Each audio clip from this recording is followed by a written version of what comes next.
भोजपुरिया technical channel में नया नया बनी तो अपने लोगन वीडियो के लाइक करी और रेड सब्सक्राइबर बटन पर क्लिक करके वीडियो के सब्सक्राइब कर दी और साथ में रह के बेल घंटी पर क्लिक करके ऑल नोटिफिकेशन ऑप्शन में रख दी। कैसे सबसे पहले वैकेंसी संबंधी जानकारी वीडियो अपलोड हुई तो अपने लगे।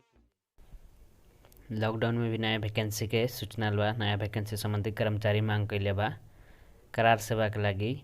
एमे 2 गो वैकेंसी के बारे में बतावे जातानी। एगो बीरगंज महानगर पालिका, एगो तुलसीपुर महानगर पालिका के बतावे जातानी। ठीक बा, अपने लोगन देखी और फॉर्म भर के जागीर खा सकतानी। लॉकडाउन के समय में भी अपने लोगन जागीर खा सकतानी। ठीक बा, करार सेवा के लागी है ई बीरगंज के। एकर प्रकाशित मिति है 2018 2 महीना 3 गते वैकेंसी के प्रकाशित मिति है। बीरगंज महानगर स्वास्थ्य तथा सामाजिक विकास महाशाखा अंतर्गत हेल्थ डेस्क बंसार नाका में काम करे के बा। ठीक बा, बीरगंज पारसा जिला के है। ठीक बा, जौन भी व्यक्ति के शैक्षिक योग्यता पुगल बा, नेपाली नागरिकता बा, उ व्यक्ति में फॉर्म भर के करार सेवा में जागीर खा सकता। फॉर्म भरे के प्रकाशित मिति से 15 दिन के भीतर में भरे के बा एमें बीरगंज के लगी।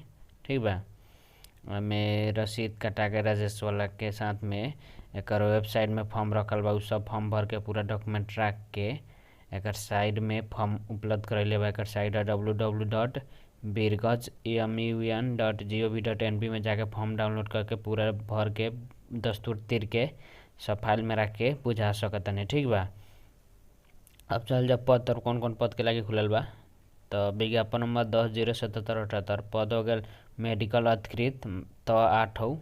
मांग संख्या में एगो बा।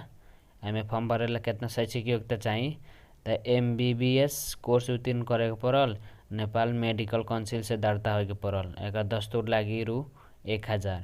ठीक बा, 2 नंबर में हो गल 11/07778 पद हो गल हे तो हो गल 5। मांग संख्या में 4 गो बा। एमे सामान्य चिकित्सक पत्र एचे उत्तीर्ण कैले बा आ काउंसिल से दर्ता प्रमाण पत्र उत्तीर्ण कैले बा ओकनी के फॉर्म भर सकता। आ एकर फॉर्म भरेला रु दस्तूर 400 रुपया लगी। ठीक बा, अब 3 नंबर में 12/07778 पद हो गया स्टाफ नर्स 5 के। संख्या मांगे में एगो बा।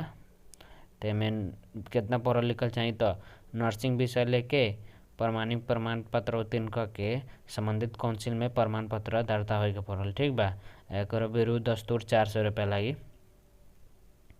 विज्ञापन नंबर 13/07778 पद हो गया लैब टेक्नीशियंस मांग तो 5 हो गया। मांग संख्या में 3 गो बा।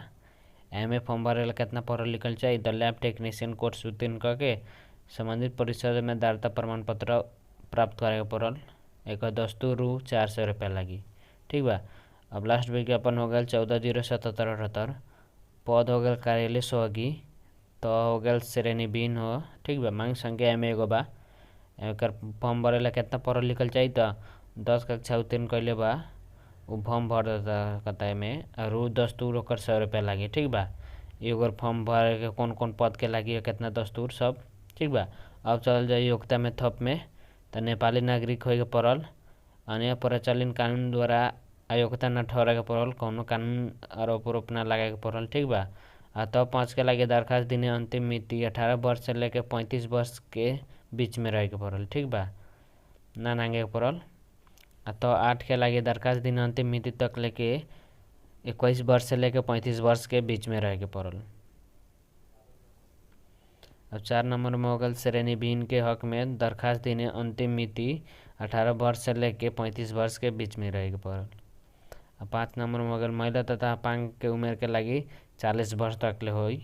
ठीक बा, जितना उतना से 40 वर्ष तक ले। ठीक बा, 6 में होगा दरखास्त 10 संकलन गणने तो उम्मीदवार को व्यक्तिगत विवरण, शैक्षिक योग्यता के प्रमाण पत्र, प्रतिलिपि, नेपाली नागरिकता का प्रतिलिपि, अनुभव के प्रतिलिपि तथा प्रचलित नेपाल कानून बहुमौजी संबंधी काउंसिल के जौन प्रमाणित बा काउंसिल के दर्ता उ सब रख के फॉर्म भर के दस्तूर तिर के ही पेश करे के बा। ठीक बा, स्वयं हस्ताक्षर के प्रमाणित करके पेश करे के बा। ठीक बा, ओकरा बाद 7 नंबर में हो गल संपर्क मिति हो गल 2018 तो 2 महीना 18 गते 2 बजे संपर्क मिति है भेंट करे के।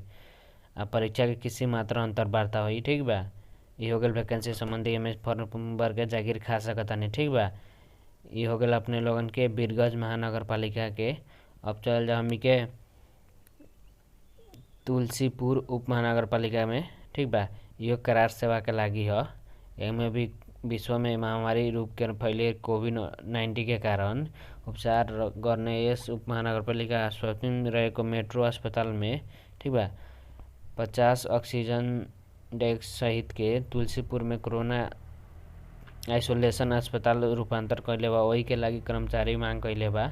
ठीक बा 102 बैठक अनुसार के जौन भी व्यक्ति के शैक्षिक योग्यता पुगल बा नेपाली नागरिकता बा उ आसार मतांश में एमे काम करेके बा। ठीक बा प्रकाशित मिति वैकेंसी के 2078 एकवा महीना 30 गते के भीतर में 30 गते से प्रकाशित मिति से 7 दिन के भीतर में अपने लोगन फॉर्म भरे के बा। ठीक बा फॉर्म भरे के ईमेल ठेकाना दिले बा। डायरेक्ट ऑनलाइन माध्यम से ईमेल ठेकाना में पूरा डॉक्यूमेंट रख के सेंड कर सकतानी। ठीक बा ईमेल आईडी हो गल tulsi purami.covid19@gmail.com है। एमे पूरा डॉक्यूमेंट स्कैन करके सेंड कर सकतानी जौन पद में भरम जितना शैक्षिक योग्यता मांगले बा में। ठीक बा तुलसीपुर के ह उपमहानगरपालिका मांग संख्या। अब चल जा पद मांग संख्या कितना बा। तो 1 नंबर में हो गल कॉन्स्टेंट फिजिशियन। तो 9 हो गल मांग संख्या 6 गो बा। एमे कितना फॉर्म लिखल चाहिए फॉर्म भरेला। चिकित्सा शाखा में स्नातकोत्तर व स्नातक परीक्षा उत्तीर्ण करे के पड़ल। ठीक बा मास्टर डिग्री हो गल ये विषय में पढ़े के पड़ल। ठीक बा 2 नंबर में कंसल्टेंट सर्जन 9 गो तो हो गल मांग संख्या में 1 बा। एमे भी चिकित्सा शाखा स्नातक व स्नातक परीक्षा करे के पड़ल ओमे सेम बा। ठीक बा 3 नंबर में हो गल आयुर्वेदिक विज्ञान तो हो गल 9 मांग संख्या में 1 बा। एमे आयुर्वेद विषय लेके मास्टर डिग्री पास होए के पड़ल स्नातकोत्तर। ठीक बा 4 नंबर में हो गल मेडिकल ऑफिसर 8 तो हो गल मांग संख्या में 12 गो बा। एमे सामान्य चिकित्सक आयुर्वेद स्नातक तो उत्तीर्ण करे के पड़ल मात्र बैचलर। ठीक बा विषय संबंधी लेके। 5 नंबर में हो गल स्टाफ नर्स 5 तो मांग संख्या 26 गो बा। एमे अपने लोग नर्सिंग विषय लेके प्रमाण पत्र उत्तीर्ण करे के पड़ल व स्नातक परीक्षा उत्तीर्ण करके। ठीक बा 6 नंबर में हो गल बायोमेडिकल टेक्नीशियन 5 तो हो गल मांग संख्या में 1 बा। एमे कितना पढ़ल लिखल चाहिए तो बायोमेडिकल इंजीनियरिंग में प्रमाण पत्र उत्तीर्ण करे के पड़ल। ओकरा बाद 7 नंबर में फिजियोथेरेपी हो गल 5 तो हो गल मांग संख्या में 1 बा। एमे फिजियोथेरेपी प्रमाण पत्र उत्तीर्ण करके वही के पड़ल तो एमे फॉर्म भरे के मिल जाए। ठीक बा 8 नंबर में हो गल हेल्थ असिस्टेंट 5 मांग संख्या में 4 गो बा। एमे सामान्य चिकित्सक ऐसे जौन पढ़ले बा ओकनी के फॉर्म भर सकता। 9 नंबर में हो गल लैब टेक्नीशियन 5 मांग संख्या 2 जना बा। तो लैब प्रयोगात्मक संबंधी विषय प्रमाण पत्र उत्तीर्ण करे के पड़ल व स्नातक परीक्षा उत्तीर्ण कैले बा। ठीक बा 10 नंबर में हो गल एनेस्थेटिक असिस्टेंट 5 तो हो गल मांग संख्या 2 गो बा। एमे एचे स्टाफ नर्स व स्नातक परीक्षा उत्तीर्ण करके 12 महीना तालीम प्राप्त कैले बा त ओकनी के में फॉर्म भरे के मिली। ठीक बा 11 नंबर रेडियोग्राफर 5 तो हो गल मांग संख्या 2 जन के बा। एमे रेडियोग्राफी प्रमाण पत्र उत्तीर्ण करे के पड़ल एमे फॉर्म भरेला। 12 में हो गल अहेवा 4 तो हो गल मांग संख्या 4 जना बा। एमे CMA व स्नातक परीक्षा उत्तीर्ण कैले बा ओकनी के फॉर्म भर सकता। ठीक बा 13 नंबर में हो गल अनामी 5 तो हो गल मांग संख्या में 12 गो बा। अनामी व स्नातक परीक्षा उत्तीर्ण करले बा ओकनी के फॉर्म भरे के मिल जाए एमे। अब 14 नंबर में हो गल स्वीपर श्रेणी बीन हो गल मांग संख्या में 16 गो बा। सामान्य लेख पर जौन जानकारी में फॉर्म भर सकता मांग संख्या भी बहुत एमे बा 16 गो बा स्वीपर के लागि। अब हो गल 15 नंबर में सुरक्षा गार्ड के लागि श्रेणी बीन हो गल मांग संख्या 8 गो बा। सामान्य लेख पर नाम लिखे के जानता सामान्य लेख पर पढ़े लिखे के जानता ओकनी के में फॉर्म भर सकता। ठीक बा सुरक्षा गार्ड में भी मांग संख्या 8 गो बा। ठीक बा इमे बहुत संख्या मांग बा। इमे तुलसीपुर उपमहानगरपालिका में। अब आवश्यक योग्यता र आवश्यक कागजात कथी चाहिए फॉर्म भरेला तो शैक्षिक योग्यता तथा नेपाली नागरिकता के प्रतिलिपि पासपोर्ट साइज के फोटो 1 प्रति और 8 और 9 तरह के 21 वर्ष से लेकर 45 वर्ष के बीच में रहे के पड़ल ओसे ना बेसी ना कम। ठीक बा अन्य निम्न 18 वर्ष से लेकर 45 वर्ष से बीच में रहे के पड़ल।